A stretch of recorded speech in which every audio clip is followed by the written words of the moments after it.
Dear participants, good evening to everyone. We are waiting for the resource person to join. Could you please be patient for a while? We'll get back to you. Thank you.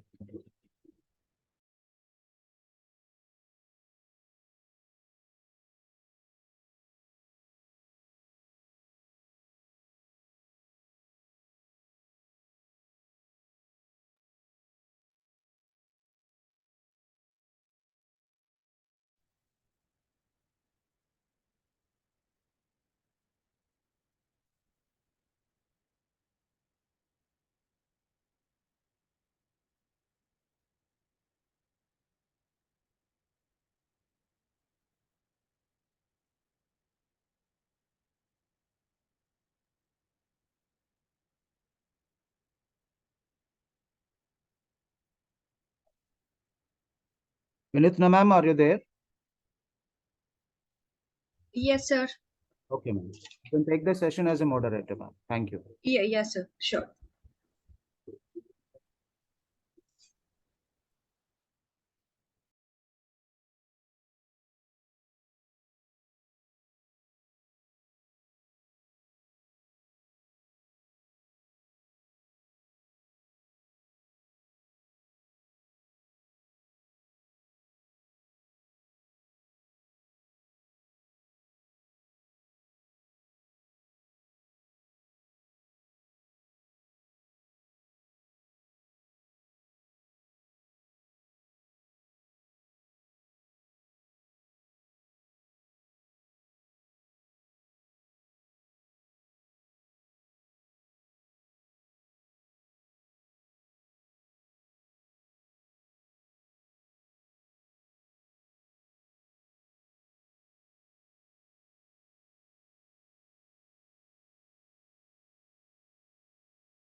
Dear participant, our resource person has a little bit technical glitch actually.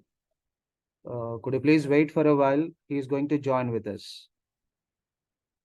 Thank you.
Well, dear participants, it seems the resource person is facing little technical issue from his end. So I request you to please be patient and stay with us.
Nitna ma'am, resource person has joined. You can. Yes. So, good evening, everyone. Firstly, I welcome you all for the fourth day of International Faculty Development Program on interdisciplinary concepts on behalf of Department of English, School of Sciences and Humanities, SR University, Warangal. Before getting into the session, I request all the participants to please mute yourselves for the smooth conduction of the session. I request all the participants to please mute yourself for the smooth conduction of the session. I now take the privilege of introducing our resource person for the evening, Dr. Mustafa Momin sir. Dr. Mustafa Momin is an assistant professor, HRM at American University of Middle East, Kuwait. He previously worked with Prince Salman bin Abdulaziz University, Kingdom of Saudi Arabia. His passionate and inquisitive educator with over 12 years of experience in higher education and corporate training. Conversant with a wide array of academic functions such as syllabus design, curriculum calibration and enhancement, creation and deployment of faculty development initiatives, professional and communication skills development programs, etc. He is an enthusiastic learner with a keen interest in continuously evolving as a resourceful teacher, ardent believer and advocate of human, sustainable and people-centric approach of management, inquisitive researcher with interest in contemporary management trends and best practices, authored thematic research papers published in several international journals. He is the author of several books including Employee Attrition Analysis in Manufacturing Sector, Training and Development, and Executive Human Resource Management. His current research interests, in addition to other areas of interdisciplinary relevance, are job satisfaction, training and development, leadership capacity development, employability skills enhancement, entrepreneurship, development, industry academia interface, interpersonal and communication skills enhancement, etc. I welcome you, sir, and I request you to please take over the session.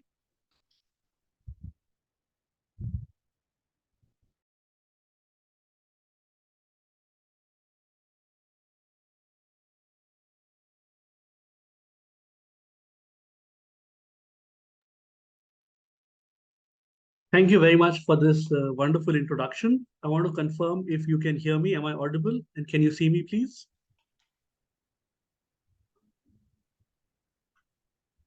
Sir, you are audible.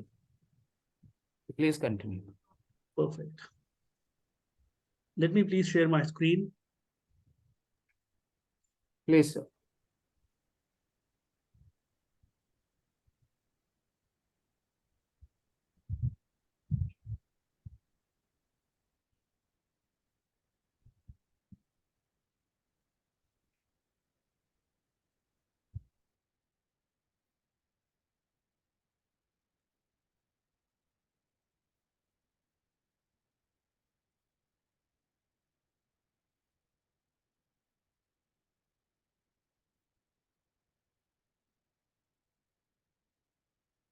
I'm choosing a window to share with the participants here.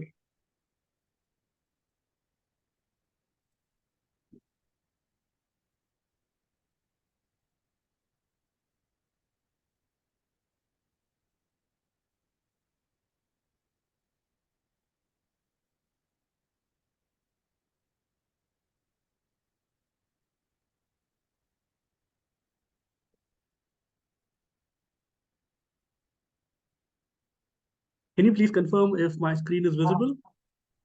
Yes, sir, it is. Perfect. All right. Thank you once again for allowing me to be a part of this event. It's indeed my proud privilege to be able to address, fellow faculty members from all across India, and maybe even from beyond. I can see that this is a gathering of over 156 members, and it's quite a delight to have an opportunity to address such a gathering. I really loved the theme of this particular international FDP, making of a contemporary teacher, making of an effective teacher, will draw inputs from a very wide variety of disciplines. And that's exactly what this faculty development program aims to do. Um, it takes a wide variety of skills, it takes a wide variety of capabilities for a faculty member or for a teacher to be well rounded and to be effective in his domain. And I'm sure with the participation of members from a wide variety of expertise, this event is going to be extremely successful and effective. The topic that I've chosen to talk about is very close to me. The topic that we are going to talk about is related to teaching ethics. I'm going to talk about uh, why teaching ethics has become increasingly important and what are the perils of not doing this very well. We all live in an extremely competitive world today, and here perceptions have really become very, very important. It's not just about being successful anymore, it's also about appearing to be successful. Organizations, individuals, everyone is really um, very eager to the extent of being desperate to appear to be successful. And this desire for material success has become a kind of obsession for many people. When this desire turns into an obsession, the most vulnerable victim of this pursuit is one's ethics and morals. So, ethics and morals become secondary and they are deprioritized when someone is extremely ambitious and when someone is pursuing material success in a very big way. As professionals, as teaching professionals who have an opportunity to interact with higher education institution students, we have a very unique advantage. The students who are here with us will soon be a part of the corporate world. They're going to lead organizations, they're going to be a part of the corporate system, and the values that we manage to inculcate in them, they will stay, those values will stay with them for a very long time. I think of it as a very important opportunity, perhaps even the last opportunity that we have to instill values, because once they are a part of the corporate bandwagon, they will really not have an opportunity to assess their ethical conduct. They'll not have an opportunity to evaluate whether their behaviors are ethical or not, because there we have cutthroat competition. We have got uh, material success as the key driver and as the key motivation. So, faculty members at universities, at colleges, and at institutions have a very huge responsibility.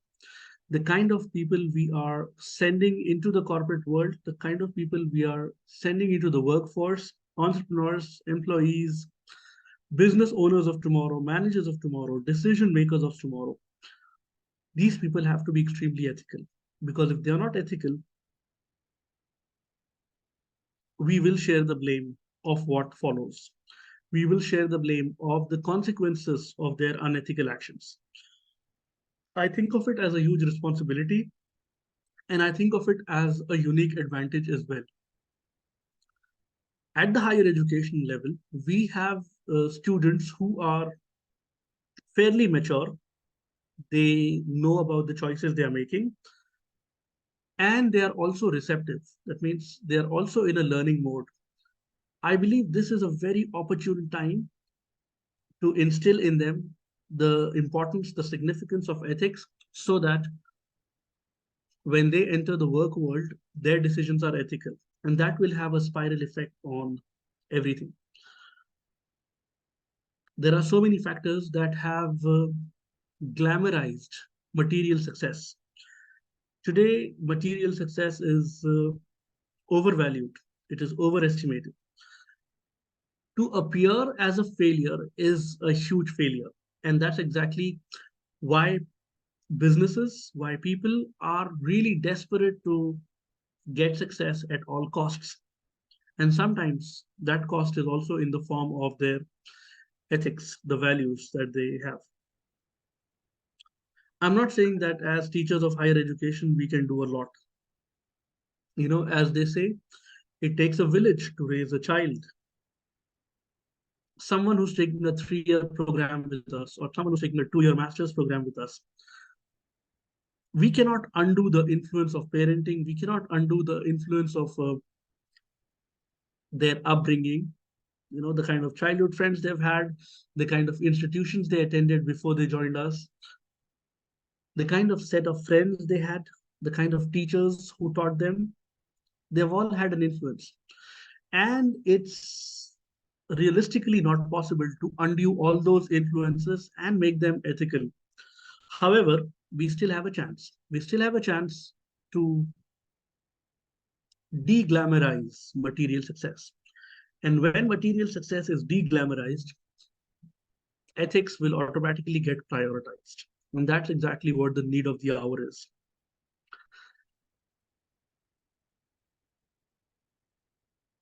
Allow me to take you through a short presentation that I've created.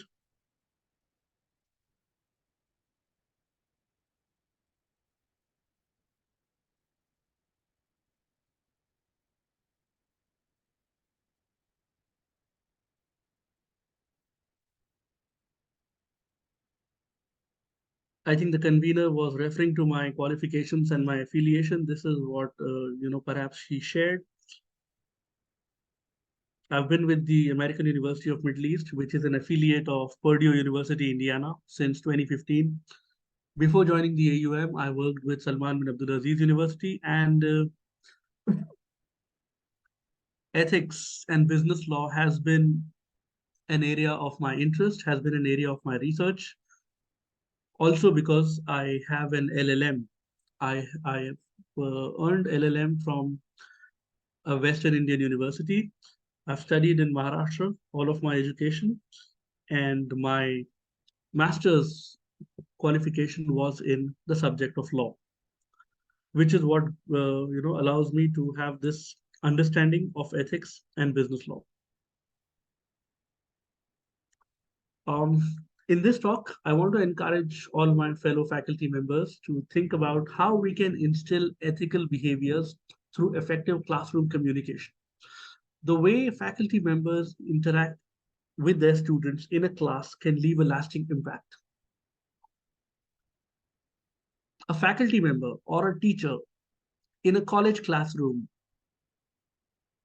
giving a smile at someone being teased is tacit encouragement. Someone passed a mean comment, maybe about a woman, maybe about, a joke which was not really very positive, and the teacher smiled at it or maybe giggled at it. That is very powerful tacit encouragement. We might not understand the impact of that tacit encouragement, but it's a very important reinforcement that at a subconscious level would convince the student that it's okay to do. Making fun of a student who's perhaps not very sharp, making fun of someone who's maybe wearing very thick glasses, or body shaming, or talking about people's physical appearances. Sometimes when, over smart students tend to behave like that, many of us, the faculty members, fail to call out such behavior. We fail to call out behaviors when someone is ridiculed, when someone is humiliated, when someone is made fun of.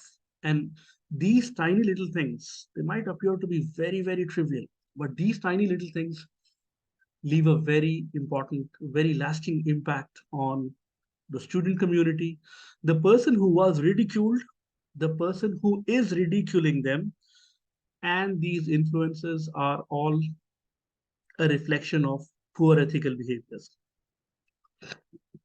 Every interaction, that a teacher has in her classroom should be taken as an important lesson. What are we conveying through our interaction? What are we conveying through our cheerful smiles, encouragement to behaviors that may not be desirable? We as teachers need to evaluate all these nano actions to evaluate what impact these actions may be having on the young minds. A lot of what I'm saying, what I'm discussing, is not reinventing the wheel. I'm sure most of you know all this. I'm sure an overwhelming majority is aware of all these facts. I'm only trying to verbalize these points so that it's not just a reminder for you, it's also a reinforcement for myself. When I enter into my classroom, I need to be more aware of people's sensitivities. I need to be more aware of encouraging those who are, being ridiculed or being made fun of. And I need to set a good example for my students who are going to, take this behavior in them and join the workforce. So what I'm saying is not reinventing the wheel. It's just a reinforcement of the values, of the information that we all have, maybe at a subconscious level.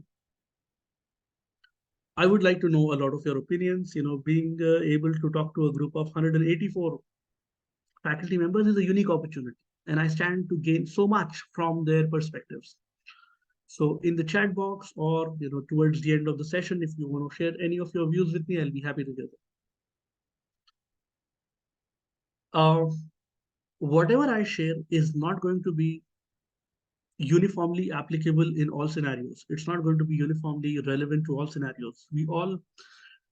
Every institution has a unique culture. Every place has a unique culture. So cultural tweaks may be needed when you try to apply some of these concepts. If you find these concepts worth application and you want to apply some of them in your institutions, in your classrooms, in your courses, you might need those cultural tweaks, because nothing is one size fits all.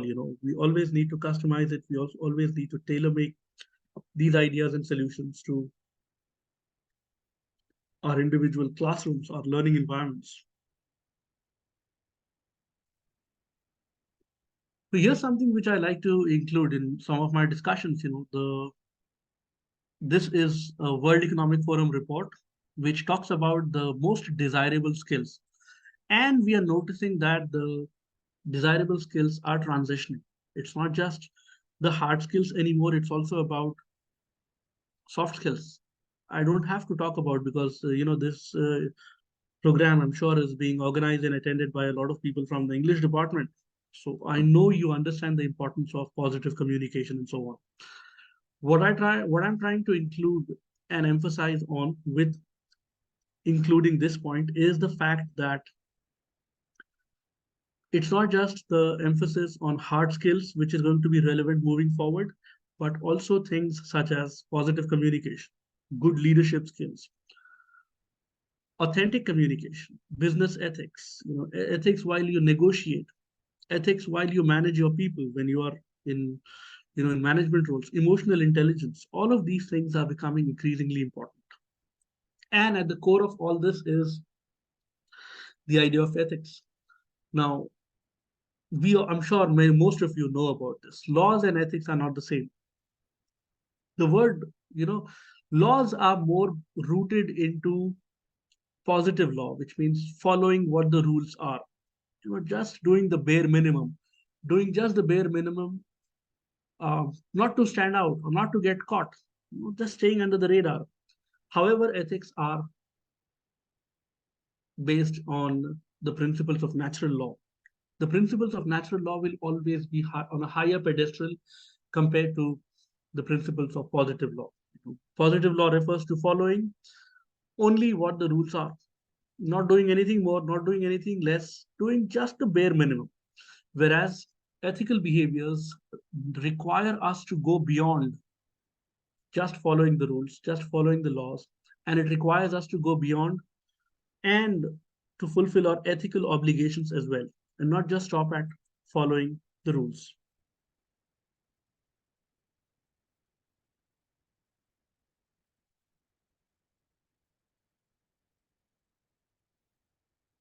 Okay, when I discuss ethics with my participants, with my fellow faculty members, I like to include, this particular research work which was done by Kohlberg and others. Okay, Kohlberg and others, they created this model which they call as the stages of moral development. Now, as I told you, if you want to do the bare minimum, what you're doing is called as following the positive law. You're not going above and beyond the requirement of wherever you are, just doing the bare minimum, not to be on the wrong side, but I'm not doing anything extraordinarily ethical as well. Kohlberg, in his research, talks about something called as the stages of moral development. And he has suggested that when you are classifying the stages of moral development, there are three important levels, which he calls as the pre-conventional level, the conventional level, and the post-conventional level. Forget about the titles. Okay? It's not very relevant to know these definitions or these specific titles. What I need you to know is how they are hierarchical in nature.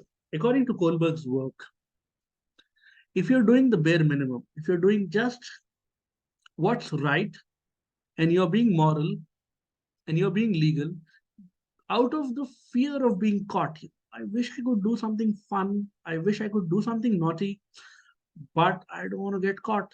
Out of the fear of punishment, if I am being moral, Kohlberg calls it the pre-conventional stage of moral development. According to him, when a person is acting morally out of the fear of being reprimanded, or out of the fear of being caught, or out of the fear of being punished, that would be the pre-conventional stage of moral development. He's not doing it on his own. He's being made to behave in a certain way. And that stage, Kohlberg refers to it as the pre-conventional stage of moral development.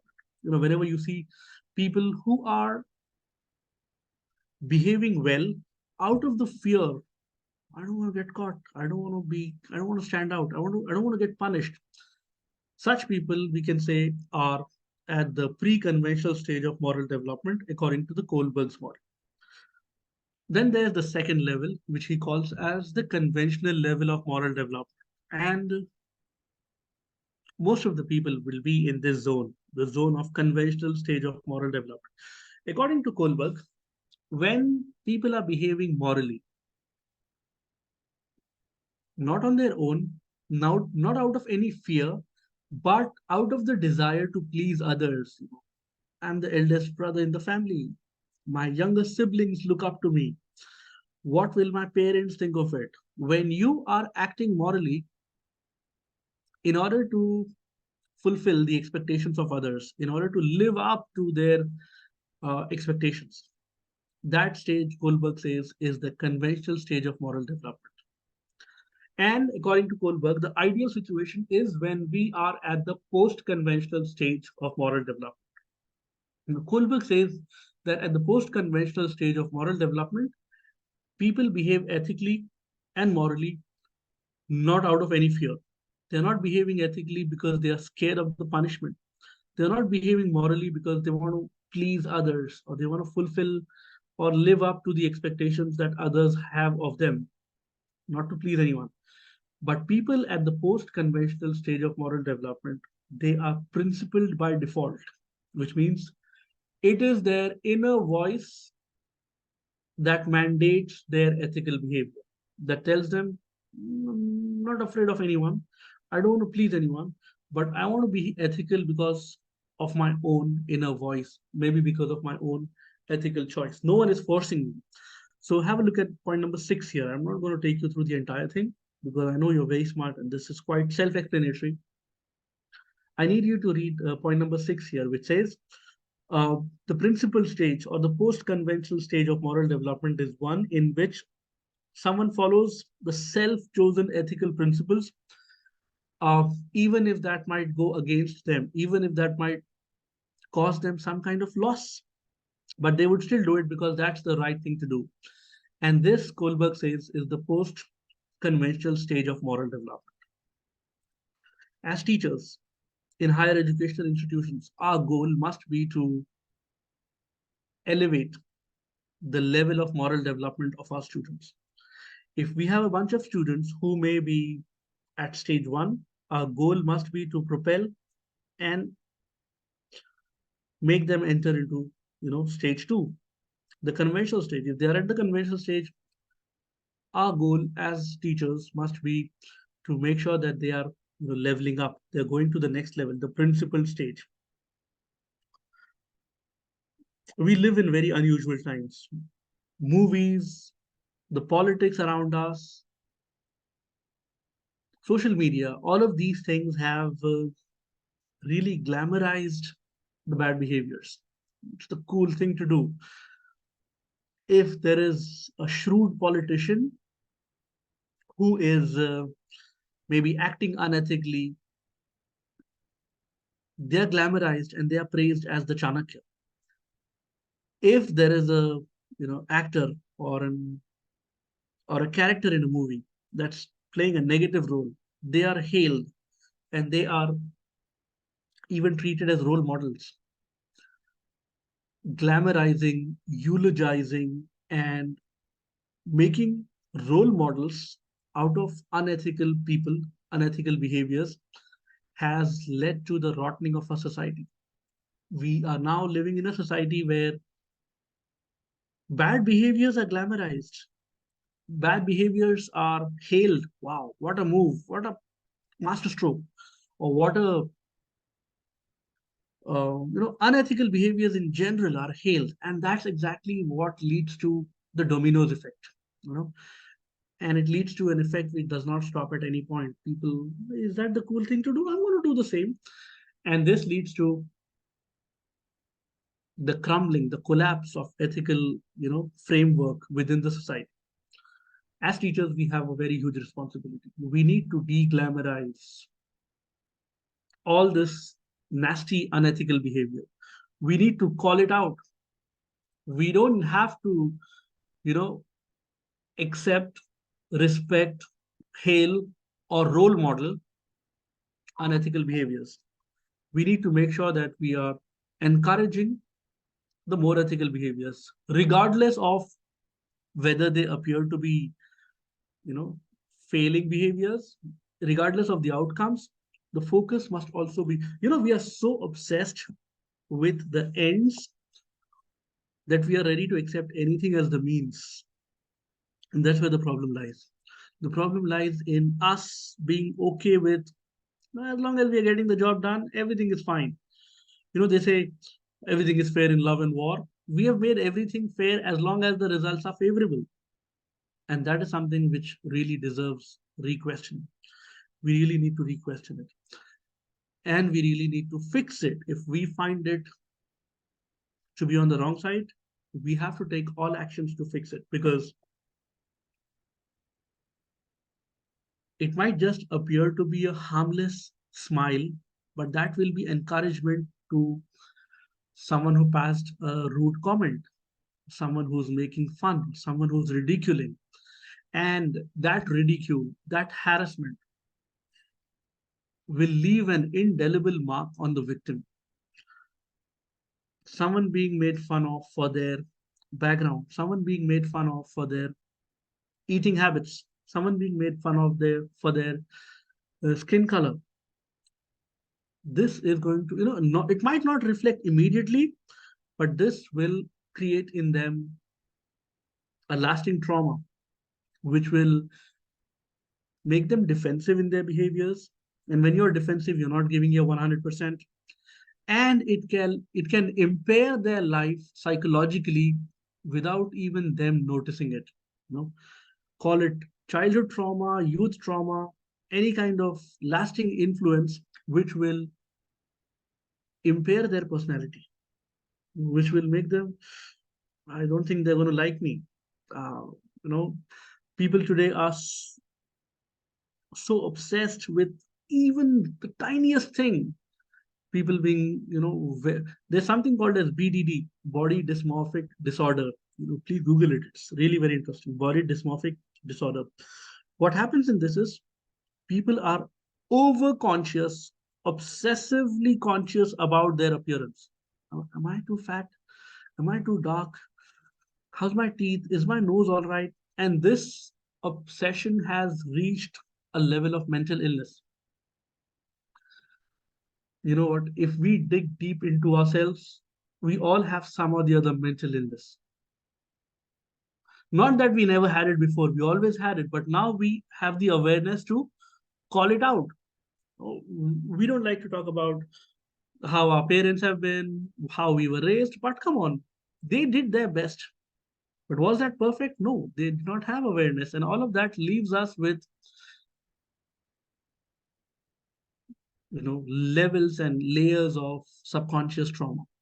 And as teachers, when we see in a classroom someone being made fun of, someone being ridiculed, we need to make sure that we become the voice with the victim, and we let the guy know who's passing those comments maybe, or who's saying those nasty things, thinking he's too smart.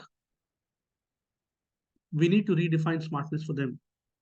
We need to let them know that ganging up against a helpless person, maybe a quiet person, is no, is nothing glamorous about it. There's nothing too great about it.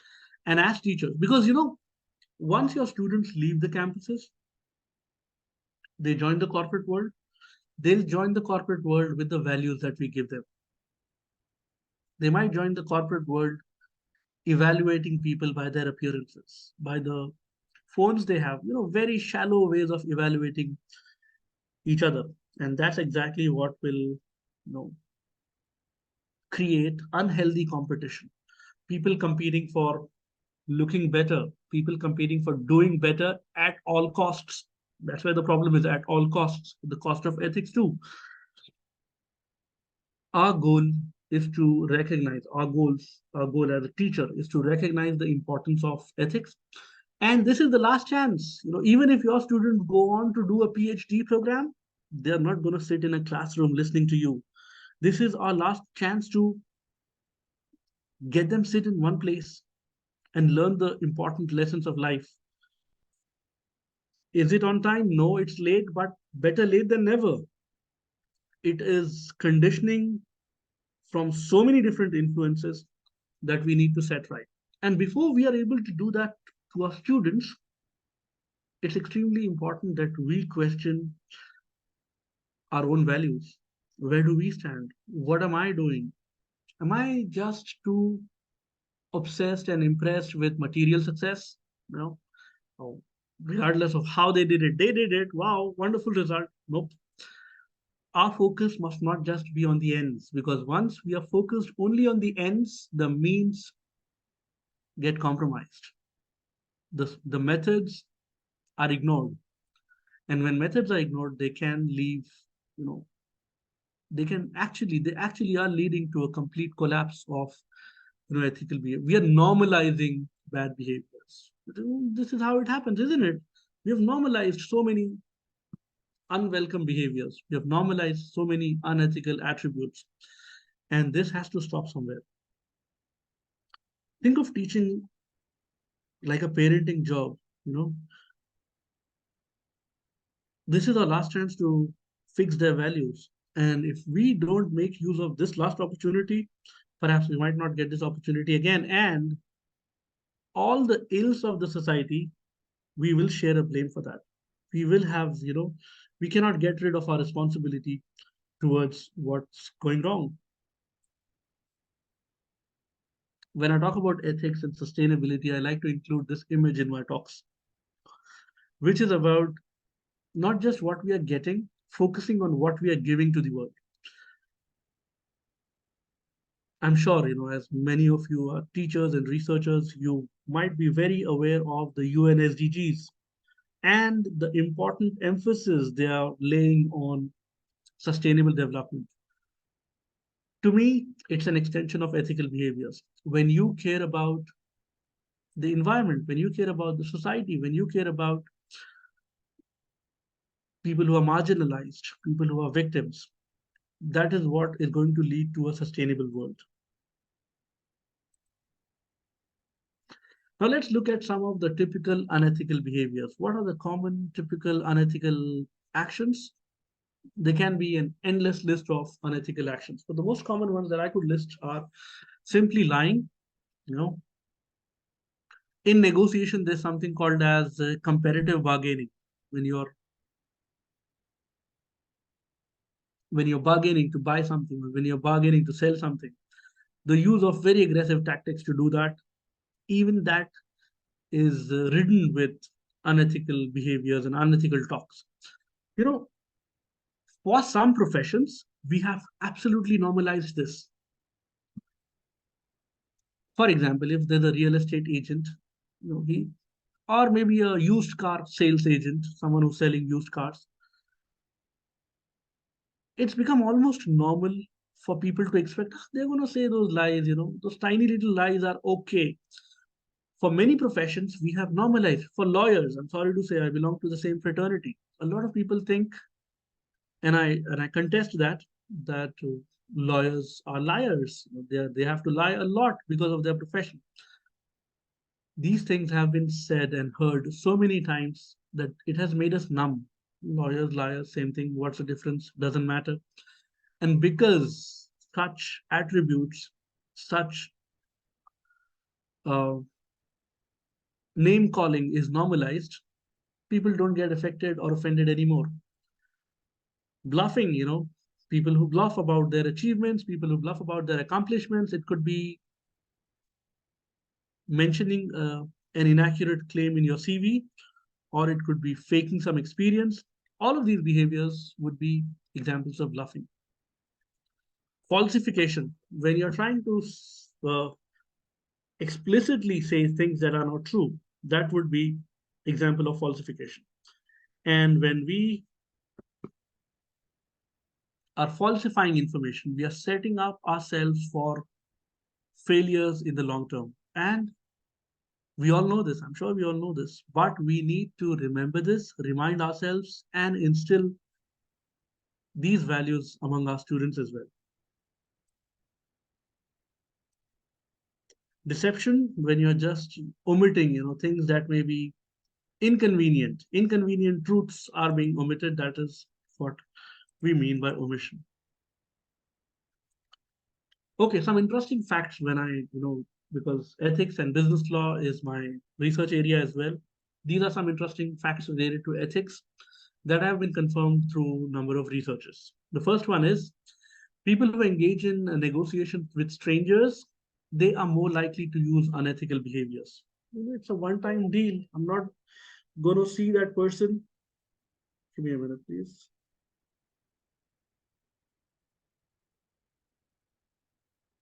When people behave or when people believe that um, I'm not going to interact with a certain vendor ever again, it's a one-time deal or a one-time transaction, they are more likely to be unethical because they know I don't have to see that face again. Sad but true. Men are researchers have concluded. You and I can contest this, but in all the published research, not all, majority of them, it has been noticed that men have demonstrated more unethical behaviors during negotiations.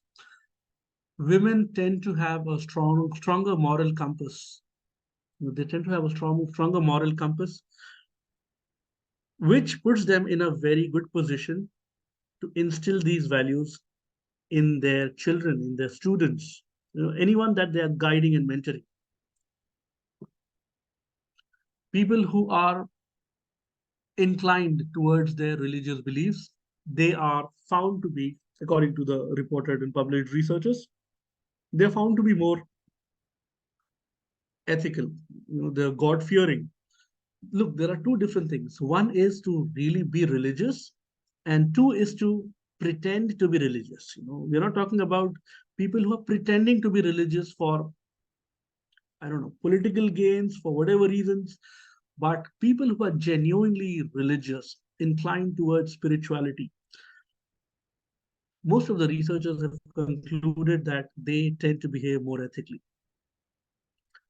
If we decide and determine the classification of professions, when they did researches with different professionals, they found out that people who have taken technical education, they seemed to, you know, people who are MBA students or engineers, they seemed most likely to engage in unethical behaviors. It may not be a very pleasant observation, or we don't have to agree with this completely, but it makes sense. I'll tell you why that makes sense.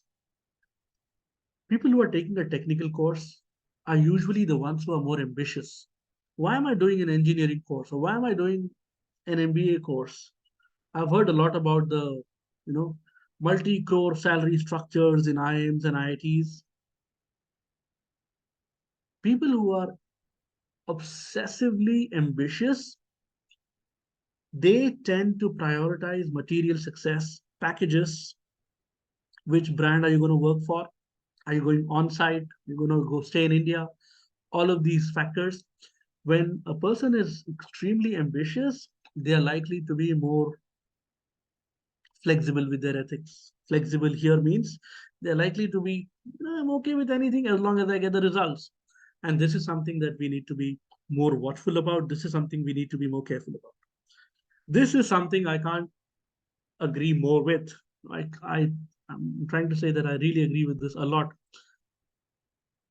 And a lot of my younger friends may not agree with this and may not like this. But the truth is, according to the researchers, that the older a person gets, the more likely he is to be more ethical. So older people, they've seen more of the world. They know, oh, if I try to lie now, I know I'm going to get, karma is going to catch up, or I may get caught. And they are aware of the consequences of unethical and dishonest actions, which is exactly why they are more ethical. They are more mindful of doing just the right thing. They don't want to do anything which is unethical too easily for petty gains. They're going to be smarter, they're going to be more mature, and they will not do anything which will get them instant success but long term failures. Okay, when you come across a person who may be unethical, why are they doing what they're doing? Usually, people lie when they think they are being lied to. She lied to me, I lied to her. As they say, hisab barabar. It's the same thing. I played my game, she played her game, and that is something that I call as lying for retribution. Someone lied to me, I got to, my revenge was my lie. Whenever there are chances of a one-shot deal, this is just one deal, and I don't have to do it again. When people believe that they are in a situation where they have to be dishonest just once. This is just one time that I am dishonest and my life is going to be set. Maybe the reward is so huge, I won't have to do it ever again. When people have this belief, they're likely to be more dishonest. When they are sure that they're not going to get caught, why does crime not subside in many parts of our society? Because we don't see the culprits getting punished. We don't see the culprits getting punished. And when culprits are not punished in a very exemplary manner, this encourages others who are on the borders to behave more unethically. They want to, someone did it, I know them, they were never caught. And that acts as an encouragement. So bad examples become more popular. And when they see that people can get away with it, it's possible to get away with unethical actions, when they go unpunished. You talk about people who commit crimes against women, people who commit crimes against certain downtrodden sections of the society, getting away with what they did. This sets an example for everyone that it's okay to do it. It's okay. See, they did it. They're fine. They're not caught. They're not serving any jail time. And such examples encourage the fence sitters If I saw a good example, maybe I may not have done that, but I saw a bad example. Why not? And that's exactly why we need to set examples when we encounter unethical behavior. We need to set examples so that it becomes a deterrent for the fence sitters, for people who are on the fence, on the borders.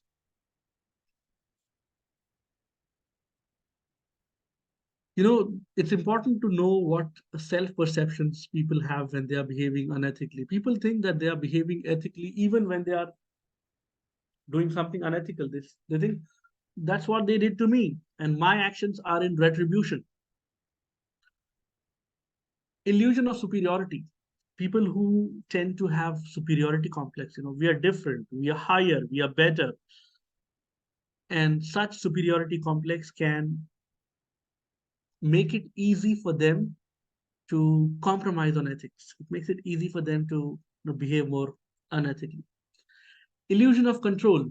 When you have illusion of control that I can do it and I can handle it, I have it, I got it controlled. This can also be a part of self-perception. This is more like a vicious cycle. If you have a society or a bunch of employees who lack ethics, they're more likely to experience greed and jealousy. They won't accept others becoming successful. It may be because of the hard work of others, or maybe they're just gifted in different ways. But people who are lacking on ethics, they tend to be more jealous and more greedy. They want to have more of it. The problem is not that I don't have it. The problem is, why does she have it?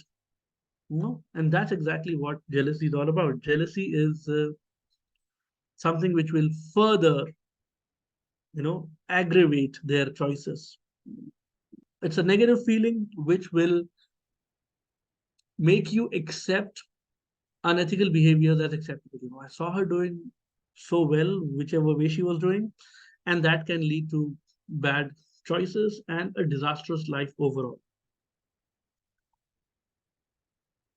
When we see someone doing well, there are times when people feel jealous and they feel miserable. They feel that, how come she gets everything? How come she is the most gifted and the most advantageous? She's lucky.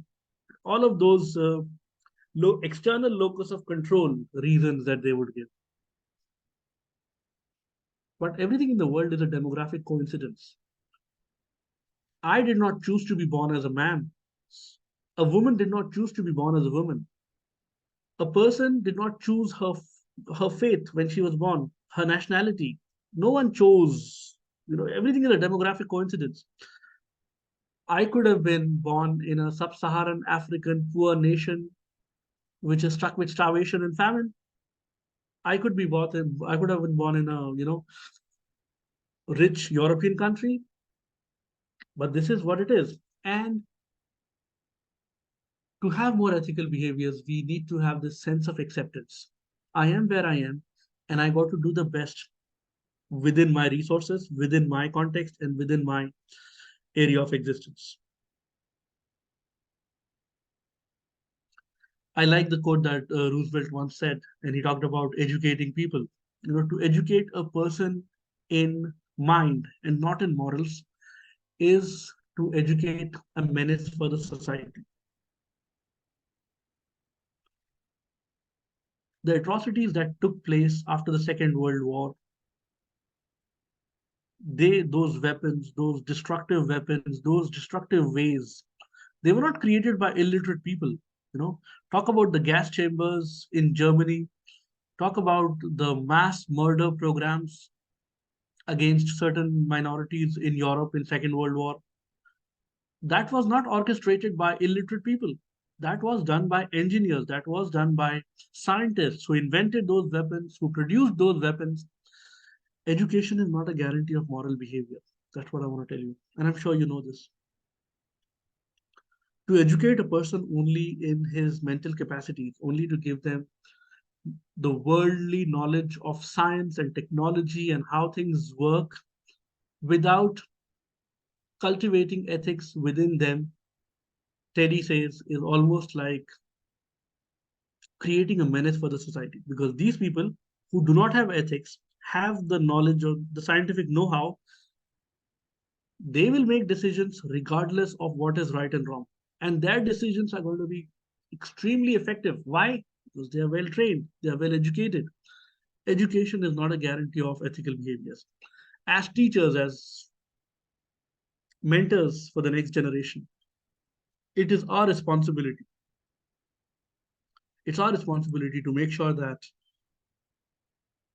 we de-glamorize material success. Material success is good, it's important, it's highly desirable, but one should not be so obsessed with it that our values get compromised. And that's exactly what I want to share with my brief talk. I know I'm not saying anything that you guys don't know. Sure, we all know this. As teachers, we encounter this, but let this serve as a reminder to myself and to my fellow faculty members to allow more time for interactions and to know your views. I would like to end my talk here. If you have any questions, or if you have any doubts, or if you have any concerns or views to share with me, I'll be very happy to hear them. I want to end with this particular image. This is one of my favorite images. Let me engage with you and ask you, what do you see in this particular image? There's a cartoon which shows a happy bear toy factory. It's a toy factory. And what is the product? The product is happy teddy bear toys. Look at those teddy bears. Look at them. They look really happy. But look at the people who are making those teddy bears. Do they look happy? They're not happy. They're sad. If you want to create ethical next generation, we got to have strong ethics within ourselves. If we want to create a better society, we need to get better ourselves first. And with this, I would like to conclude my talk. Here are my contact details. If you want to get in touch with me, if you want to write something about ethics, HR, general management, I'll be happy to collaborate with you for any research projects, for any events. Thank you very much, SR University, for your kind invitation and for this opportunity to interact with so many people through this platform. If there are any questions or any points that you want to share that will enrich this discussion, please do that. Over to you, organizers. Thank you so much, sir. Thank you for such an insightful session. It was very effective, and yeah, thank you, sir, for educating us with the topic teaching ethics. And the session is open for the questions. If anybody is having any queries regarding the session, you can please post it in the chat box, or else you can please raise your hand so that we'll yeah, you can see Aisha here. Yes.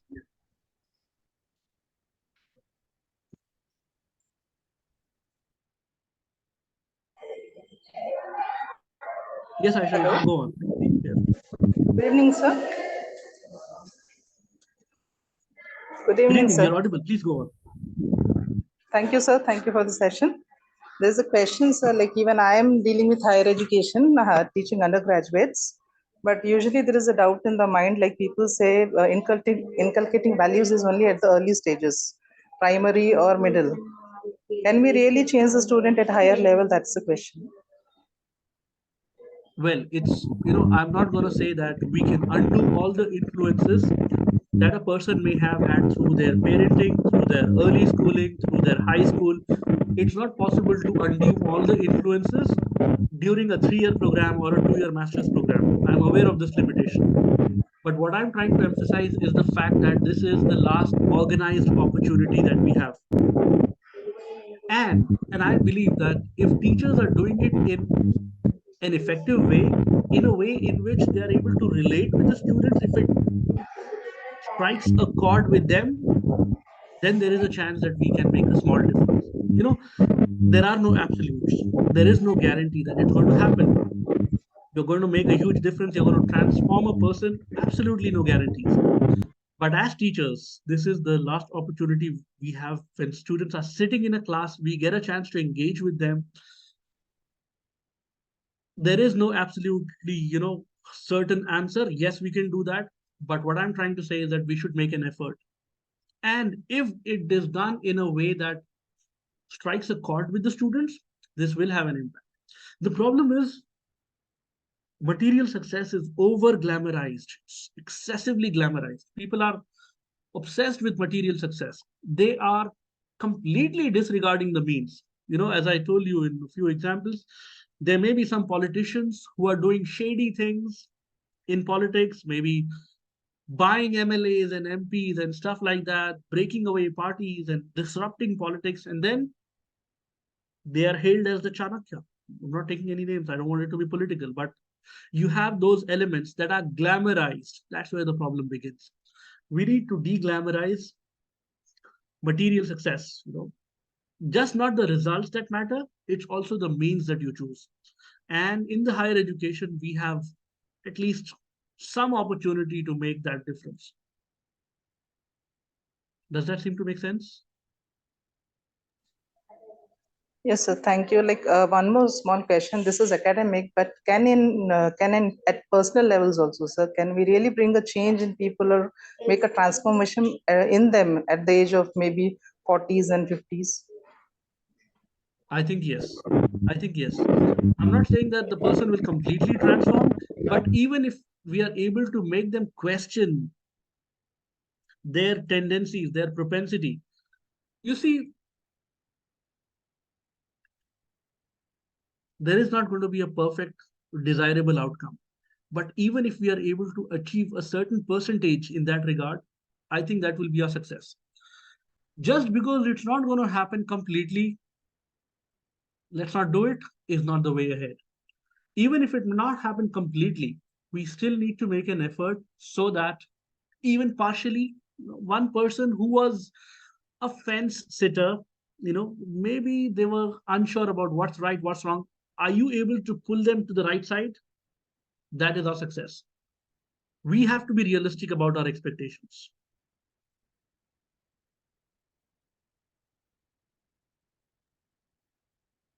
I'm trying to read some of the comments and I am seeing a very positive level of engagement here. And thank you very much for participating, everyone. Mute yourself. Yeah.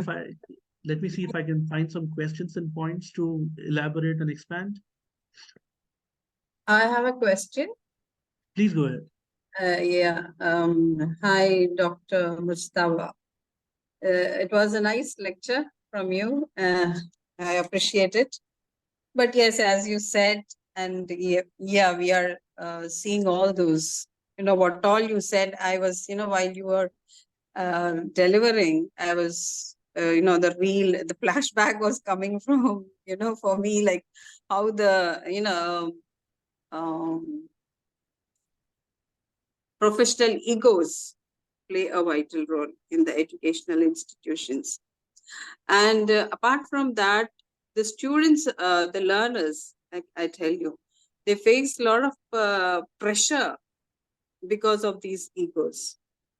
And what is that one thing as a faculty, everyone need to, concentrate on so that the present generation, the present scenario will not affect the mentalities of the students and take advantage of the facilitators, where the facilitators too are manipulated by the students because of their professional egos. So what do you suggest? What are those one thing, what is that one thing is need at the hour? Okay, I'll tell you what I try to do. This is not a perfect example. I'm sure there can be better ideas. But first thing, let me tell you that if educators are being manipulated by the students, that is absolutely not acceptable. We have to be the game. We don't have to be a pawn in the game. We are the game. We decide and we set the rules and we control the game. That is absolutely certain. If an educator is getting manipulated by students, he or she must reevaluate her career choices. You really need to own the game and you need to have complete control on everything, at least till the extent that you don't get manipulated by the students, number one. the bigger part of your question is, what is one thing that we can do? I'll try and share with you what I do. I'm hoping most of you are, instructors. I don't share this very often, but this I have seen to bring results. This practice of mine I've seen that it has benefited. In every class, in every course section that I have, there are students who are, from their body language, we find out they are shy. They are shy perhaps because of other people being too flashy. They may be shy because they perceive themselves as less pleasant looking. It could be about their appearances, someone who may be overweight, someone who may be shy because of whatever they perceive themselves in a negative light. What I try to do is I try to get those students in a positive limelight, and that when they are treated as as the star performers, that gives them confidence. And it also gives a very nice message to the flashy students who are thinking that they have an advantage of their, I'm sorry to say, appearances. If they think they have an advantage by their maybe clothing, their appearances, by their phones, by the car they drive to college in, I try to break all their myths about what makes you special and what makes you less special. Put the spotlight in a positive way on those that we want to encourage and instill confidence in. I really like something about you. This is what I've seen you do, and I really loved it. And when they see they are in the spotlight, and when students see, oh, that has been happening, but no one noticed, that is worth noticing. This positive reinforcement that tells them that I'm not just a number, I'm not just a roll number in the class. I am someone who's being looked at, and I am someone who's being appreciated. And those flashy ones, they're all students, they're all the same to us. But some students who think that their grades, their oversmart answers may be their advantage, we show them their place. Not in a negative way, but we show them their place by demonstrating that there are many other smart people who are staying quiet. That doesn't mean they're not smart. And that's what I've tried to do, and I've seen this. I told you that this was successful. I'm saying this because students who walked into my courses as shy, quiet students, by the end of the course, they've walked out as very confident human beings. They've walked out as very confident, corporate-ready professionals. And that, I think, is the success. I always tell my students this, and I want to share this. I'm sure you all know this. What they learn in school, what they learn in college, they're not even going to remember it 6 months from now. We remember all the stages of moral development and all this technical jazz because it's our profession. We do the same thing over and over again. Theory is our bread and butter. That's why we know it. Students are not going to remember this. Students are going to remember the experience, the interactions, the subtle subconscious messages that we instill into them through our behavior. And that's exactly what I think should be emphasized on more. I know this is not a perfect solution. Yeah, but no, this no, is no. seem to Thank work. you very much. That's a student's perspective. You have given an amazing explanation. But the one gross thing I want to tell you is it is about the what to say, counterparts. It's about the counterparts I'm talking about. They bribe the teachers. I mean, students saying that, see, you do like this in the class, and then I'll be giving you marks and all that. And the one who cannot do it is victimized. And this influences have been taking place. I worked as a soft skills trainer. I taught for MBAs. I was a placement coordinator and engineering students and then MBAs and all that stuff. Some institutions I was like, okay, I could manage that. But when this professional ego has come in some colleges, 1-2 colleges, not many, though, I experienced that the students were victimized because of these professional egos, and the one who could not say anything or just listen to the one because he's the one who's going to evaluate them, then it was something I'll tell you what I can No think of worries. for such a situation. Yeah. Bhavita ma'am. Those students who are being victimized for what they're doing, you see them, you feel sorry for them, and you reach out to them and incentivize their upright behavior. Someone is victimizing them for it, you be the, at the cost of sounding rude, at the risk of sounding arrogant, I would tell you, people who do such, your counterparts or anyone in the teaching fraternity, if they play such dirty games, at the cost of sounding rude, let me tell you, they don't deserve to be in the profession. But it's not an ideal world. We share Absolutely. this planet with a lot of desirable and undesirable people. We share Mm. this planet with a lot of desirable and undesirable people. It's not an ideal world. But what we can do in our capacities is to ensure that those who are getting victimized, that victimization should not leave them, a changed person. I know you did the right thing. I know you did not get the behavior that you deserved, but I need you to know that what you did is right. As a student, when your goal is very myopic, I just want the grades. I don't want this, philosophy of being right. It's very common.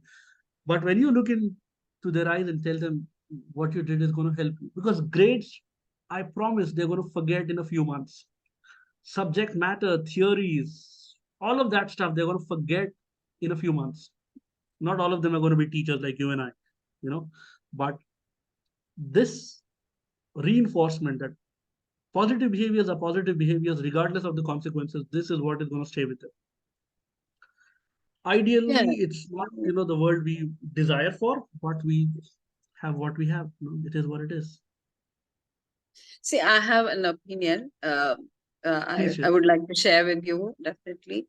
I think the institution should have the training for the teachers, like how to, what is that they have to maintain in the classes. Some FDP program like this at all levels, like degree, undergrad level and grad level and all that, because nowadays the students are too smart.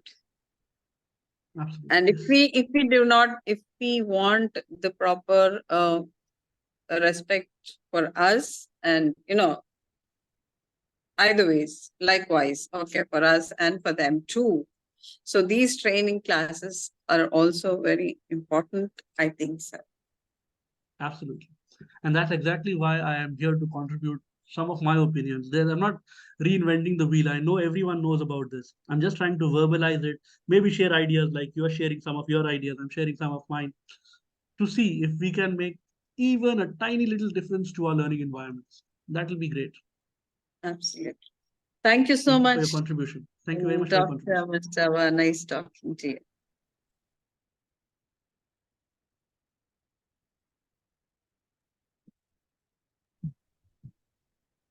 Okay, I got a comment in the comment box. Dr. Bhagwati is saying that some students sometimes are rigid, they're stubborn, and they're not ready to accept changes in their behavior, especially at the graduate level. This is exactly what I try to address. The older a person gets, the harder it is to change them, But still, as I answered, for a previous comment, we can at least make an effort.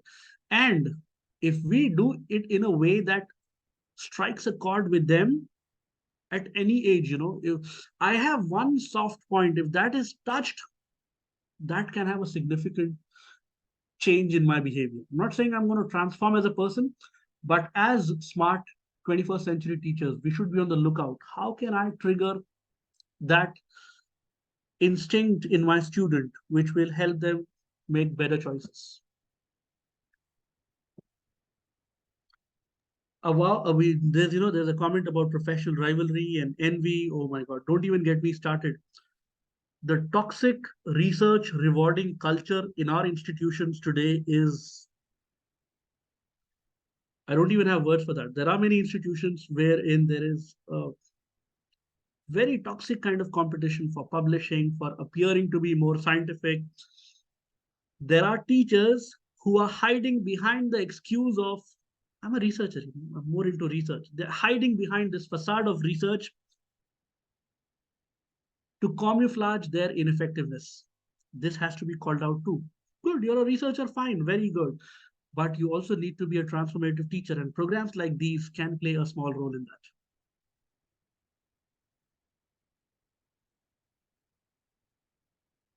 Any other questions or comments that I could respond to?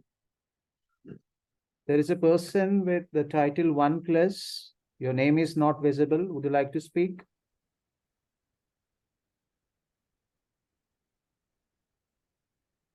OnePlus, are you there? I think Abid Raza has raised his hand. Yes, sir. Ji sir. Very good evening, sir. Yes, My good name is evening. Dr. Abid Raza. I'm in GGI Guljar Group of Institute in Punjab. Sir, my question is that how to incorporate moral values in teaching in 21st century when everything has become adulterated? Okay. If I have to comment on this in one line, I would say we could try to do that by becoming better persons ourselves, by making sure that our behaviors are more aligned with ethics. Can we change the world? Absolutely not. But we can make one, effort, one attempt to set a good example. And even if we try to do that in our individual capacities, that's the most we can do. And that's the least we should do.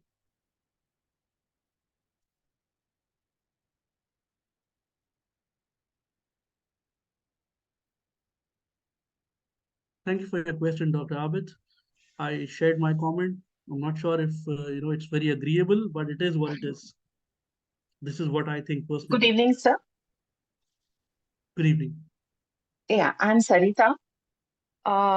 Speaking about moral values and ethics, I would just like to quote an incident.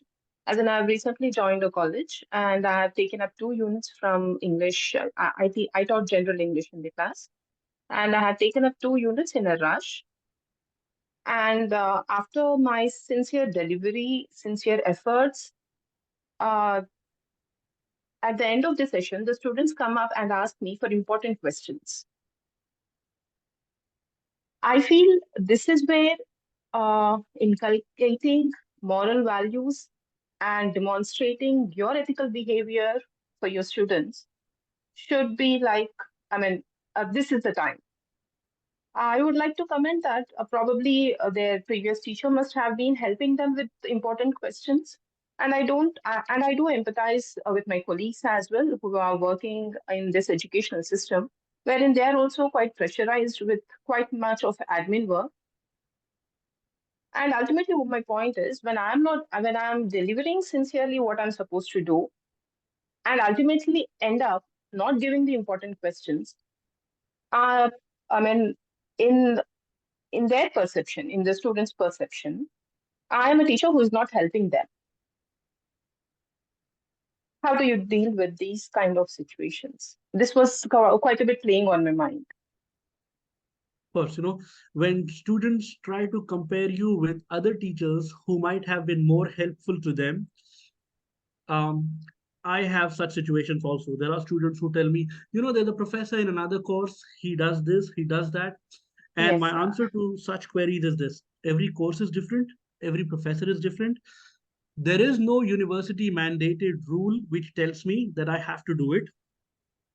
In all my lectures, in all my instruction, I have emphasized more on topics that are more important. So if you've attended it, you would know which slides I spent most time on. You would, I do that right from the beginning. And I tell them right in the beginning, those slides that I tend to explain more, they are relatively more important. They're not just important as concepts, they are relatively going to help you more even in assessments. So, and even as a teacher, I need you to think from this perspective. Whether you give them the important questions or you don't give them the important questions, it's not going to make a huge difference. It's not going to make a huge difference. And we need to be very realistic about it. Sometimes we overestimate certain behavior. I'm not going to give important questions. That's an honest teacher that I am. it's not very important. Whether they have those questions or not is not so important. But are they trying to seek shortcuts? That is a more important thing. We need to address that problem rather than who's doing what. Yes, sir. I And did let give them my know. peace of mind to them regarding this. Yes. And we need to tell them every teacher is different. I'm telling you exactly my script. There is no university mandate at the American University of Middle Hmm. East that makes it essential for me to share any important topics. Every teacher is different. Every course is different. Maybe that course requires students to know important topics. My course is not one such course. I am not one such teacher, and there is no policy which mandates it for me. If you have any doubt with any specific topic, come to me with that doubt. And you know what I do? If it's a very, very complex thing, not likely to be on the exam, I explain it completely. And then I tell them, just try to understand it. If you cannot understand it, don't worry about it. It's not going to hurt your grades too much. I don't tell them clearly, it's not on the test. I tell them that it's not going to hurt your grades too much. I don't want that one redundant point to make you stressed about the exam. Again, I'm not saying that this is the perfect method of dealing with it, but I found this to be more helpful in, interacting and dealing with such situations. Agree with you. But since I am on the platform wherein I have my other colleagues pertaining to the same field, I thought this should be one thing which is going in all directions, as to probably with your teaching, with by you practicing, that is when you're going to preach them as to what is ethics, what are morals. Absolutely. So within our own institutional, within our own department, we must try to achieve this consistency. There's no harm in discussing, do we have a policy? Are we all doing the same thing? Are we using different methods to teach the same subject? We need to raise these things because, come on, universities are like factory. One product coming out of one teacher should not be very different from a product coming out of another teacher. So there has to be consistency. Any product will have a batch number, it will have similar properties. Similarly, a student who has taken the same course, perhaps from different teachers, they need to have undergone more or less the same policies, the same instruction. That's my 2 cents about it. Ms. Shruti, you can unmute yourself. Good evening, sir. This is Shruti from, I'm assistant professor in one of the engineering college in Karnataka. Sir, I have 2 queries. The one on this discussed with the previous speaker. One thing is student success is judged with the package they get when they are placed. Second is with their grades. So I feel this is unethical. The second is just the teachers are judged on the notes they provide before starting with the module. Second, the marks they give, not on the how they are teaching or how dedicatedly they are conveying the topics to the students. And also people students give the tag to the teachers who support them ethically, or tell them that this is not right, this is not. And when they encourage them, give a moral support, they say that this teacher is good to be a moral science teacher, and then the professor at the engineering college. So there are few students who follow these things. Hardly, I would say only 10% of the students who really understand these things. But unfortunately, the 90% of students think in this other way, that we are engineering students. We don't, if we are not following any ethical behavior, that's not going to make a difference on our career. So what's your opinion on this, sir? It's a systemic problem. It's a systemic problem, and there's no one silver bullet it's going to resolve all of these issues. But when throughout the instruction process, we have tried to inculcate we have tried to award their efforts, we have tried to emphasize on the fairness of means, that is not a very huge shock for them. So again, there's going to be teachers, and I am so annoyed when I see teachers who are emphasizing so much on the grades, get the best grades. Even within our fraternity, there are many issues that we need to resolve. But you know what I tell myself? Of course, no one works with a bunch of all like-minded, equally ethical colleagues. There's always going to be differences, and there can never be any similarity between the level of ethics, between the understanding. What we need to ask ourselves is, within my sphere of influence, within my locus of control, what is the best I can do? And stick to that. And again, like you talked about packages, being as a matrix for evaluating student success. There are organizations that evaluate based on, but if you look at really very desirable organizations, they're not going to be obsessed only with packages or only with the grades. They're going to look at a student that they are hiring in a more holistic way. And we need to give this hope to all the students, relax, it's not only about the grades. I tell them that, I ask them, what was your grade in the previous semester? If you're in fall, tell me your grades in the spring semester. Tell me what happened in the summer semester. They don't remember the grades.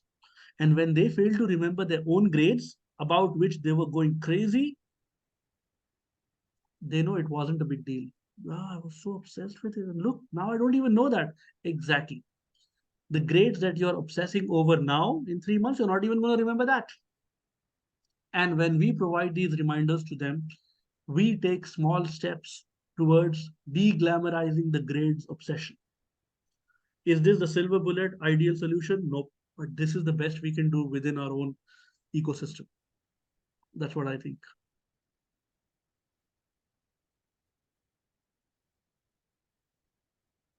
I'm not sure if my answer was completely, agreeable, but this is what I think about it.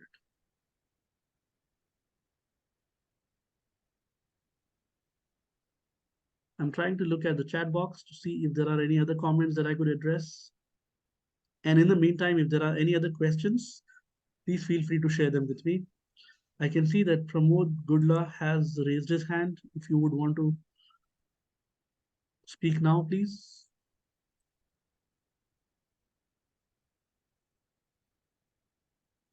Neeta Singh has shared a beautiful comment. I think this summarizes, or this puts in one statement, my entire effort in the evening. Neeta Singh says that it is imperative to bring up ethical issues. For example, we need to train teachers to be sensitive towards gender, culture, social responsibility, and lead by example. You can't just preach and not practice it. If you are I'm sorry, as a teacher, if I'm very obsessed and if I'm judging others by their appearance, by the phone they carry, by the area they live in, by the community or the faith they come from, if I am shallow in my own evaluation and judgment, I shouldn't dream about creating a better generation. Thank you very much, Neeta Singh, for your comment. It's a very beautiful summary of my entire effort. Hello. Yes, please go ahead. Sorry, I think you can able to hear me. I'm Mustafa. Good evening, and firstly, thank you very much for this not a wonderful presentation. My name is Pramod, and I am part of industry experience, but I am a new scholar, joined a PhD from SR University. But I know Welcome to what's the teaching fraternity. Thank you very much. I appreciate it. It means a lot to me. So, but I'm familiar with what happens in education society because of my two children.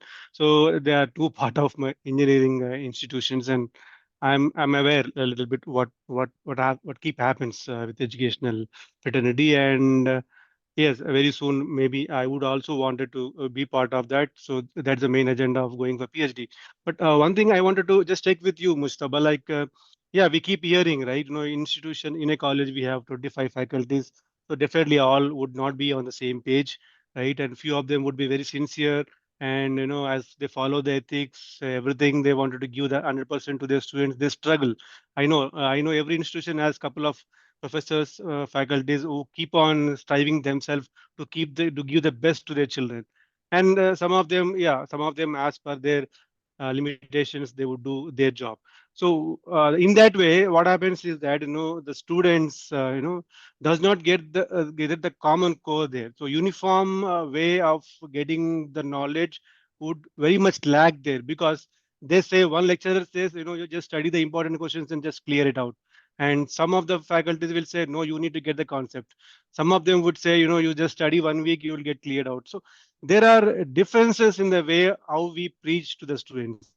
So ethics or anything which comes into picture, which should be given to the students, will be possible only if that is implemented on top of on top of at university level, or at UGC level, or at institutions levels, right? And if we make it mandatory things, again would not definitely get in the place. But what I would like to say is that, or would think is that, any best practices which we wanted to give to the students, first that need to be projected through the faculty. So firstly, when we say that all the students should be on the same page, before that every lecturer, every professor should be on the same page who works for the institution. So if that is happening, then definitely, I don't say, suppose they say college has 10 lecturers, if all of them are on the same page, if all of them are aware about ethics, what need to be given to the students, then I think there will be no differences, because everybody will behave in the same way. So every student also will see the same behavior from every professor, right? So maybe in that way, if that is inculcated, maybe going down the line in years, so this kind of ethics or any moral practices would be reaching students in a proper manner, in well-defined manner. So this is what I maybe thinking this can be possible at higher level, because one lecturer tries his best to do it, but another lecturer does not do it. Then at student level, it is very difficult to take that in a positive manner. I'm very sorry to, dispel this myth. Uh, Welcome to the academia, first of all. And I'm sure when you're coming with industry experience, your future students are going to gain immensely from your industry experience and your desire to inculcate ethics. I'm very hopeful that you're going to do a great job. However, what you have explained to me is, I'm sorry to say this, it's more of a utopian expectation. Regardless of how much consistency you want to bring in with college meetings, you want to tell everyone, let's all do the same thing. It's never going to happen. 25 faculty members, that's a lot. Even if you have a team of just 5 faculty members, they are never going to be on the same page. That's the reality of academia, because in academia, a personal influences, they play a greater role. I'm sure when you worked in industry, you have those production standards. These are the quality standards. They are uniform, they are consistent, and if they are not followed, the quality department will send them back. Okay, reject or rework on it or whatever. However, academia is very, very fluid. It is so fluid that, forget about a faculty team of 25. Even if you have a faculty team of 5 faculty members, it's not going to happen. Is it all fruitless? No. In whichever capacity we are there, you know what? An institutional culture is built at so many different levels. It starts with the kind of people you are hiring. There may be institutions that hire people only looking at their Google Scholar or only looking at their LinkedIn profile. Does that guarantee excellent ethical behaviors? Absolutely no. There are multiple stakeholders which will ultimately determine the ethical performance of any institution. And even when you try to bring in consistency in each of those steps, it will never happen perfectly. As individuals, our goal must be very realistic. What is the best I can do within my limitations, within my sphere of control, and just make an effort for that? And if, as a teacher, and I'm sure you will, you have created a connect with the students, students are going to be like, I'm going to live up to this professor's expectation. And if this connection is established, trust me, that will, trigger a change. I'm not saying that will transform, but that will trigger a change in their thinking. We have to be realistic, Mr. Pramod. We have to be realistic. As they say, not even two Siamese twins are the same. Forget about a college where you have 25 faculty members. All these 25 faculty members are born to different sets of parents, born in different religions, born in different social backgrounds. They are born in different regions. They're born with different qualities. They have learned under different teachers. They have had different experiences. How can we have consistency there? But still, if we agree on the broader aspects, and work towards them with realistic expectations, that's the best we can do, and that's the least we should aspire for. Thank you very much for that thought-provoking question, Mr. Pramod. I wish you good luck with your doctoral journey and for a successful career in academia. Dr. Ayesha, you can speak. Yes, sir. So, this is a question from personal experience, sir. Like in our organization, there were very unhealthy competition, envy, and jealousy among the faculty fraternity. Looking at that, the director of the college conducted a meeting, and he spoke very ethically, and he gave very nice example, live examples, how to behave. So I thought this meeting may bring a change in the mindset of my colleagues. But instead of that, the next day, my colleagues sat down and they started making fun of the director instead of following that. So I really felt bad about it and disheartened, like why there is no change in the people. That's very heartening to know. When someone is making a real effort to bring about a positive change and they are ridiculed for their efforts, it's a very sorry situation. But you know what? I will have, because this is making you feel bad, I have a suggestion for you to consider. This might sound mean, but please think about it. Disengage emotionally from such groups. Their bad actions should not affect you emotionally. Let them do what they want. You don't have to take the stress of their undesirable behaviors, and you don't have to let those undesirable behaviors impact your performance, your ethical compass. Just disengage. I feel sorry for you, but I'm not going to take the baggage of your negativity onto me. That's the best we can do. Does that seem to make sense?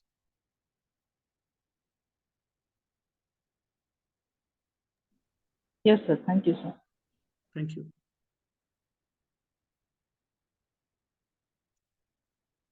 I think Dr. Bhagwati wants to speak. I mean, if she can Yes, unmute sir. Good herself. evening, sir. My name is Parimala. I am from Chennai. Yes, please go on. Actually, the last few questions were regarding the question the teachers want to provide some questions to the students that are important questions. But actually, this practice has come from the school itself. Absolutely. In the school itself, they will provide some important questions for science or mathematics. They give some, they have some question banks to provide the students. If you read this question bank, you can get approximately 60% or 70% in your 10th or 12th marks. So the same thing that from coming to the college also, they doesn't mind that it should be like a tutorial method to them. As a professor, we give some lecturer to them to make them to understand the way in the practical things. But the student need only the school method of teaching, like a tutorial method, as the faculties are used to tell that even the management or the institutions also make the compulsory for the teachers to provide them some question banks, because to get them some results should be good for the management and for the institutions. But even the children takes as the things in the school as it is to the college, they never find any difference between the school and the college level of educations, and we find it's very difficult. What you've said is the reason, the background of school education. That's the reason why they have similar expectations from schools. That's totally understandable. But you know what? When I said, during my talk, I said, de-glamorize results, free results from the clutches of this obsession. Tell them, okay, you're going to get great grades. Then what happens? What next? How does that make you any better? How does that improve your chances really? And tell them that. And I try to do that, and it works for me. At least if I have a connection with the student and I say this, she would trust me. And what I try to say is this: I try to tell them that the grades that you're so desperate for now, they're not going to matter. In a few months, you are going to forget it.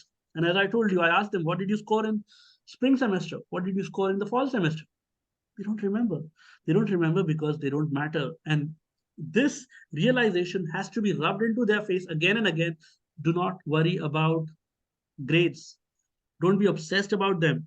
And when we are able to do it in our own little way, perhaps, I'm not even guaranteeing this, perhaps it might help them look at the broader picture. Students are grown-up kids. They have a very myopic view. All that matters to me is grades.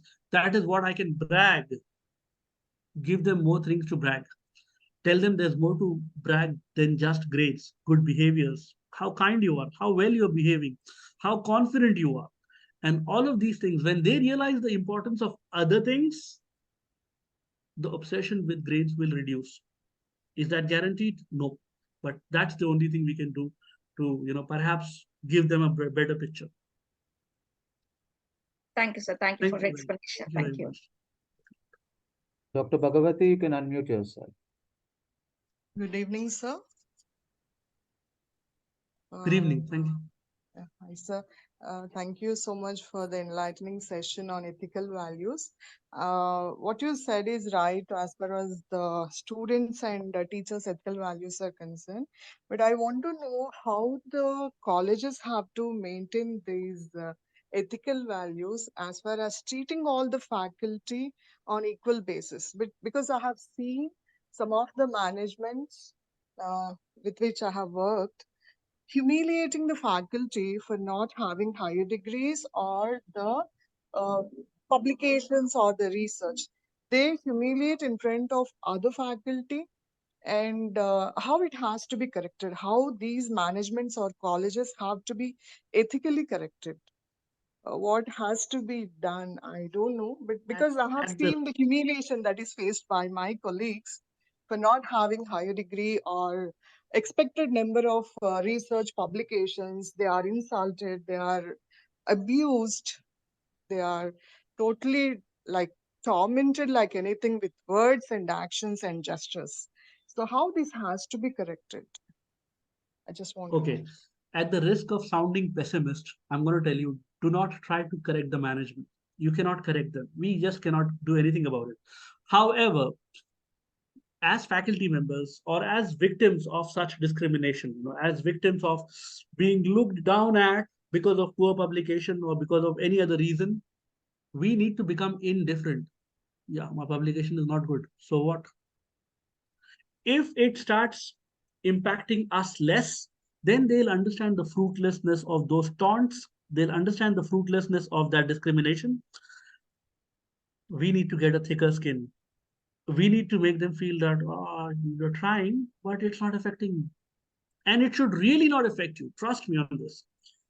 Do your best to improve your research. I'm not downplaying anything. But when people use any of your weaknesses to humiliate you or to look down or to berate you, then they must be shown that it doesn't affect me. Yeah, maybe I don't have good research, but I'm still here. There has to be some reason why you still hired me. I don't know what's so amazingly good about me that you still have me, this regardless of my poor research. Of course, you're not doing a favor. When you hired me, even with such pathetic maybe publication record, you still hired me. I don't know what's so good about me. Have a thick skin. And that's exactly how we would be able to brush that off. Go ahead. And when they see it's working, it's working. When I humiliate, she was quiet. And look, she's desperately trying to send her papers here and there. She's trying to collaborate. They know it's working. Let them see that it's not working. Do I have the best research profile? No, but you still have me. You still have hired me. There's something very good about me, and I'm happy about it. Is my research perfect? No. Am I trying to improve it? Yes, I think I should. But I'm not going to look down upon myself for what you're trying to highlight in me. But true, sir, if And they are targeted everywhere, how to deal with such trauma? through Despite indifference. of giving the best, whatever the jobs that they are allotted with, and they are still targeted in front of everyone that you're not doing this, you're not doing correctly, or you have to do it the best. I So I how have these advised things have to be I done? have advised some of my younger faculty members. I've advised some of my mentees who got into academics later. I've advised them, have a thick skin. Do not be affected by these taunts, because if you're affected, they continue. If you're not affected, they stop. They understand the fruitlessness of their efforts. Targeted means, well, I know you might be excluded from some sessions, you might not be given some opportunities, but let it be. I mean, do not let it affect you. And if it does not affect you, they will stop doing it. When I know it's not working, then I'll stop doing it. And that's exactly what we need to do with, you know, negative, toxic, I call them research cartels. They're like the research mafia. They make their own groups and they'll have only, papers and citations circulating among themselves. I don't want to discourage the new member of the academic fraternity, but this is the reality of academia. It does happen in many I places. know. Yeah, true, sir. But can we accept when our juniors got promoted in front of us for not having enough publications, or whatever the reason it may be, the grudges that the management has on us for whatever the reasons that they have. If our juniors got promoted, how we have to deal such situations? It is a very discouraging thing. Maybe we Yeah, are in the. I'm sorry about having to say this, but maybe we are working in the wrong place where true. there is no meritocracy. There is no meritocracy. People are promoted on bases which are not clear. There have to be objective grounds for promotions, for advancement, and so on. And when we don't see that, we know it's Yes. not the ideal place for us. But I need to share one thing here. I know, as members of the academia, there are increasing concerns. They famously say publish or perish. Nice fancy Mm. term, publish or perish. I want to maintain my decent language, but it's complete BS. We need to focus on our strengths. If we try to work on our weaknesses, come on, we are all 30 plus, some nearing 40s, some in mid 40s. We don't have forever to work on start publications and then work and get somewhere. Instead, I know what my strength is. I know, I'll tell you personally about myself. I think my superpower is that I am a laymanizer. I can take complex technical topics and I can lamanize it, make it easily digestible. Get that skill, Yeah.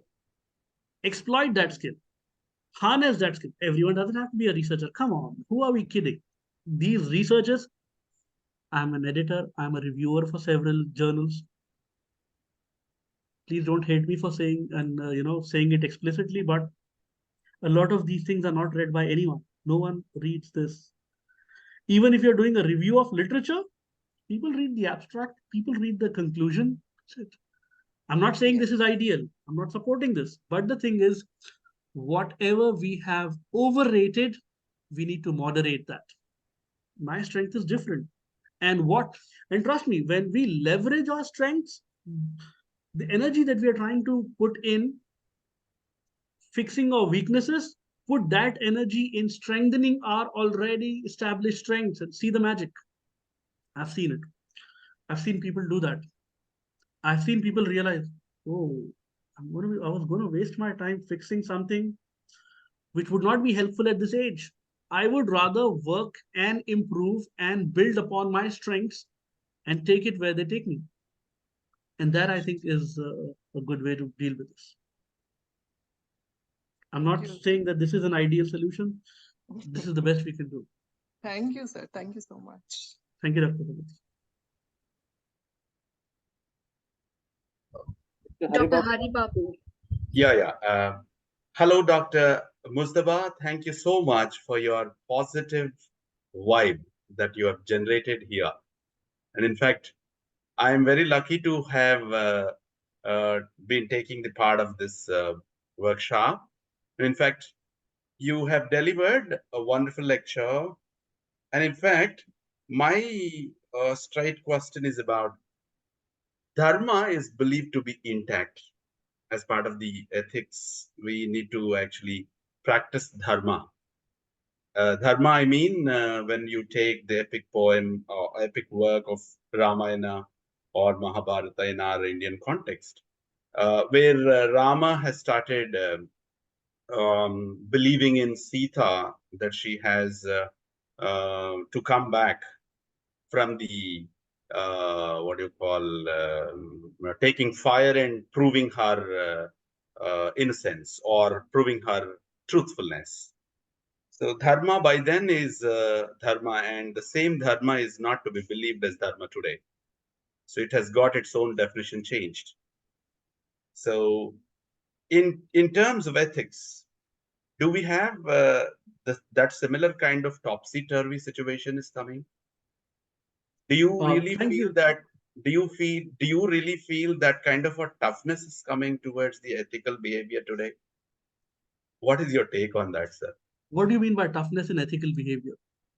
Uh, because by being ethical, it is not believed very well today. Even from many of our fellow mates who are asking you questions, all those questions are supporting that being truthful, being ethical, being a person to really look at values are looked down upon. They're not actually taken so well. That's why most of us are under pressure to really be so truthful. So that is what toughness I mean by being by being yourself towards the value system. You always have to compromise in living. So what's your take on that? It's a beautiful question, and thank you very much for your kind words of appreciation. When you mentioned the rich heritage of Indian dharmic studies such as Ramayana, I am reminded by what we learn from the Mahabharata, where we see that it's not that the right is always with the highest numbers. It's not that those who are greater in numbers are always ethical or always right. We also need to learn, like you said, many people may have a differing opinion, which might suggest that they are prioritizing success over maybe ethical behaviors. This is exactly why through my talk I try to emphasize on de-glamorizing material success. It's a very long and painful process. It is cemented with years and decades of conditioning, and to undo that is a very long process, but it has to begin somewhere. If we want to leave the world a better place than we inherited it, it has to begin somewhere. And our rich Indian heritage through epics like Mahabharata has shown that it's not the numbers that have to be feared. It's the wrong that has to be, fought, and it's the wrong that has to be contested. So that's my 2 cents on it. Does that seem to make sense?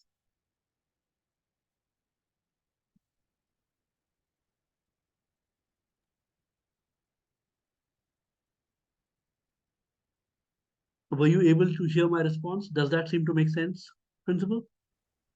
Yes, sir, it is audible.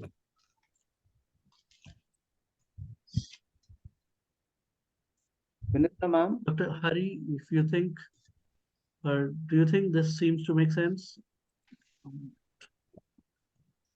Yeah, in fact, I was on mute, so I could not respond to you properly. Yes, yes, absolutely. When dharma is intact or dharma is to be followed as part of the ethical behavior that we have to set, we need to really take it forward. We have to take that so positively that we have to live for the harmony to be filled in or making oneself to actualize. Definitely, I accept your words. Thank you so much. Thank you very much for your kind words. Thank you, sir.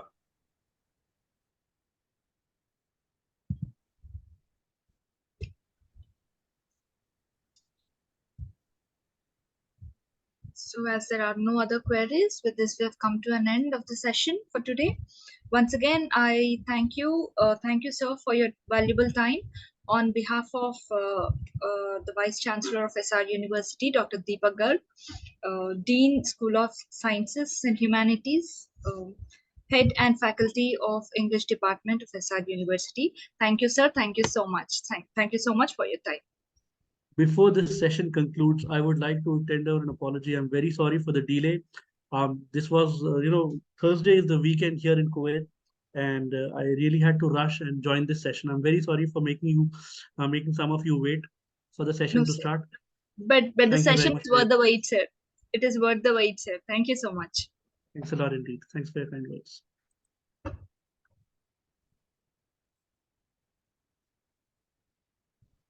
So with this, we have come to an end of the session. I request the participants to please, the feedback link is shared in the chat box. Please make a note of it.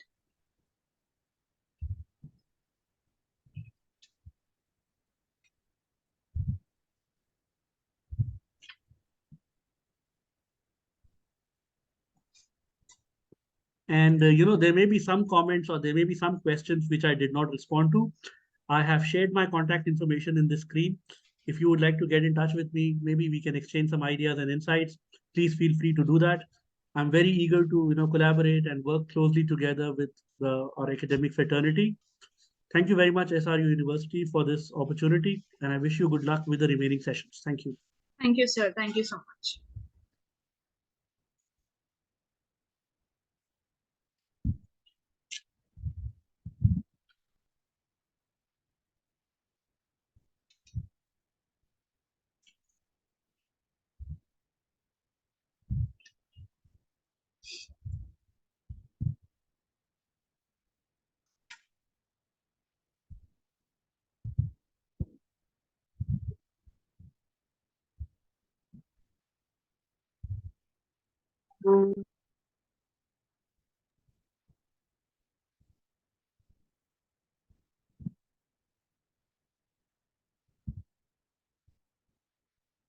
Dear participants, don't place the messages, otherwise you cannot see the link. So I request not to place any kind of messages, and whoever has filled the form, could you please leave the session with respect? Thank you for your participation.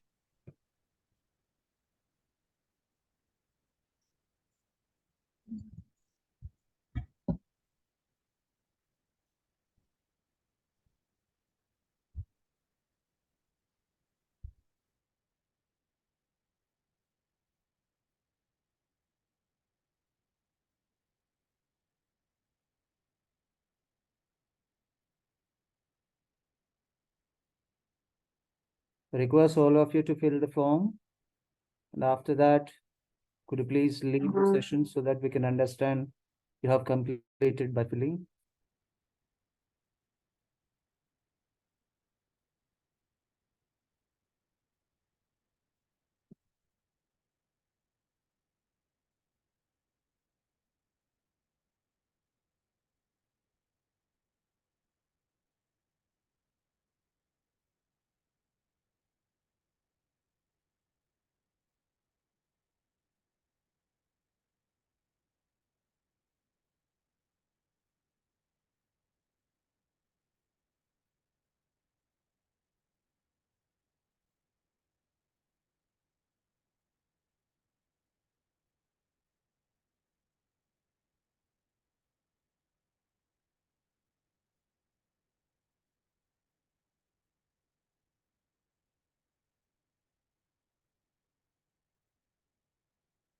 Dear participants, the link is visible in the chat box. Could you please fill the form, and after that, you can leave the session, please, with respect.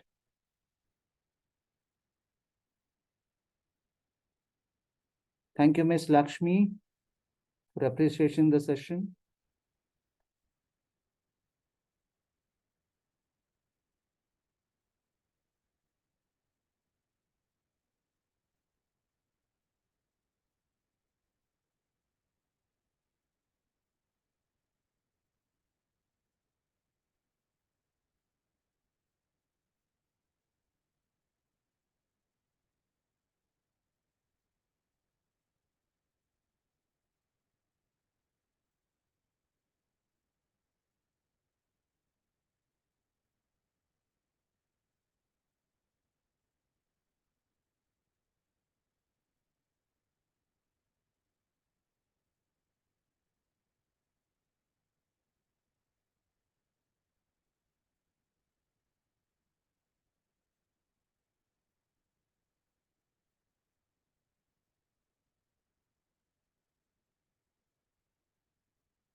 Dear participants, we are going to close the session.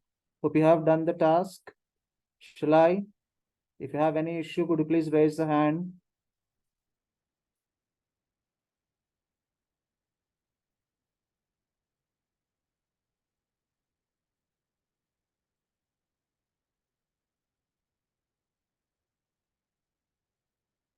Hope you all fill the Google form. I'm going to close the session.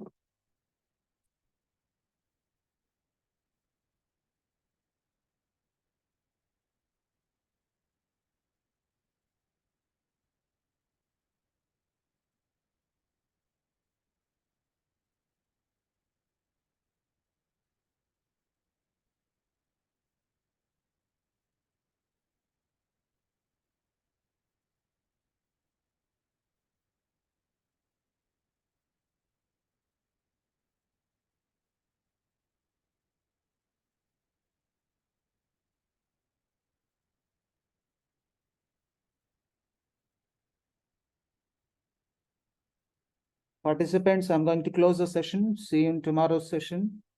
Have a nice evening. Good night.